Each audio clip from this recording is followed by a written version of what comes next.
இந்த 10 ஆண்டுகள் ஐயா மோடி பிரதமர் ஆனதுல இருந்து எத்தனை லட்சம் பேர் வண்டி இருக்கும்? ஒரு நாளைக்கு 4000 பேர் தொடர் வண்டியில வந்து இறங்குறான். எங்க இருக்கான்?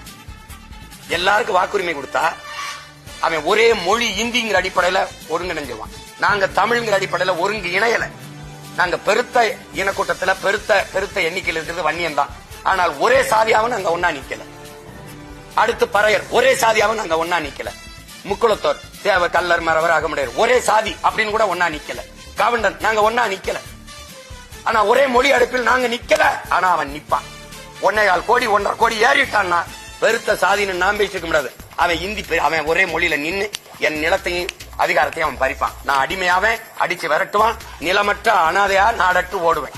இது இந்த பாருங்க, இந்த தலைவனின் மகனை சத்தியம் பண்ணி சொல்றேன் நடக்கும். நீ எழுதி வை, அன்னைக்கு நான் இருந்தா போராடி தடுப்பேன், இல்லைன்னா நீங்க என்னை தேடுவீங்க.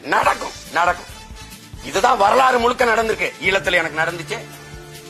இங்கே நீங்க சவுகார்பேட்டையில நீங்க இடம் வாங்கிடுவீங்களா? அங்க அந்த வீட்டுல ஒண்ணு வாடகைக்கு குடியிருந்துவீங்களா? அப்ப தமிழ்நாட்டுக்குள்ள ஒரு தீர்வு தானே அது. இது மாதிரி எத்தனை தீவை காட்ட உங்களுக்கு? இந்த பேராபத்தை நோக்கி போகுது. அவனுக்கு என்ன, எல்லாருக்கும் தனித்தனியா மாநிலம் இருக்கு. உணராம யாரு உணர்வா? அவன் என் ரத்தத்தில் இருக்க வாழ்றானா? என் இனம் சார்ந்த வாழ்றானா? இவனுக்கு என் மொழி சத்தா கவலை இருக்கா? என் நிலம் பறிபோனா கவலை இருக்கா? என் நிலத்தின் வளம் மீத்தேன் எல்லா காவிரி படுகையில மீத்தேன் இருக்குல்ல, கங்கை படுகையில இருக்கா இல்லையா? ஏன் எடுக்கல? நீ ஏன் எடுக்கல? ஏன் அணுவுல கேரளாவுக்கு போன அணுவுல ஏன் இடத்துக்கு இடிந்த கரைக்கு ஏன் வந்துச்சு? அங்க கம்யூனிஸ்டும் காங்கிரஸ் தான் ஆளுது. இங்க இடிந்த கரை அணுவுல ஆதரிச்ச இதே கம்யூனிஸ்டும் காங்கிரஸ் கேரளாவில் ஏன் எதிர்த்தது?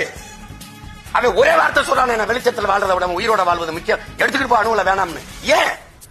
ஏன்னா இந்த பெத்தரா அப்பனா இருக்கான், அவன் மண்ணின் மகனை ஆள்றான். எனக்கு இங்க எவன் இருந்தான், நான் சாவதை பத்தி என் ஆத்தாள பெண் தாய் சாகுறது, என் தங்கச்சி தாய் தாலி இருக்கிறது அவனுக்கு கவலை கிடையாது. அதனால வச்சுக்கிட்டான். இத்தனை கடற்கரை நகருக்கு ஸ்டெர்லைட் ஏன் ஊருக்கு வருது? தாமிர தட்டுப்பாடு, தண்ணீர் தட்டுப்பாடை பத்தி நீ பேசாத. நீ தாமிர தட்டுப்பாடை எழுத்துற, அவ்வளவு முக்கியமான தானே. ஒவ்வொரு மாநிலத்திலும் வச்சுக்க 2-3 கூட வச்சுக்க. அப்ப நீங்க என்ன இவ்வளவு மலைகள் இருக்கும்போது என்னுடைய தேனியில மட்டும்தான் நீட்டு ஆய்வு பண்ணுவியா? இப்ப தெரியுதா நான் சொல்றதெல்லாம் புரியுதுன்னு நினைக்கிறேன். அவன் கேரளா இலையில கேஃப்னு போட்டு பல ஆயிரக்கணக்கான கிலோமீட்டர் ஆக்கிரமிச்சு உள்ள வந்துட்டானே, இவர் கவலைப்பட போறாங்களா? கண்ணகி கோட்டம், கண்ணகி இருந்த கோயில் இப்ப யார்ட்டு இருக்கு? அந்த இடம் யார்ட்டு இருக்கு? ஏன் பறி கொடுத்த? பேசுனா நான் கேட்கறது என் இனத்தின் உரிமையை, ஒரு தமிழ் தேசிய இனத்தின் இறையாண்மை கேட்டு போராடுறேன். என்னைய பாசிஸ்ட் நீங்க சொன்னா நீதாண்டா கேடு கட்ட பாசிஸ்ட்.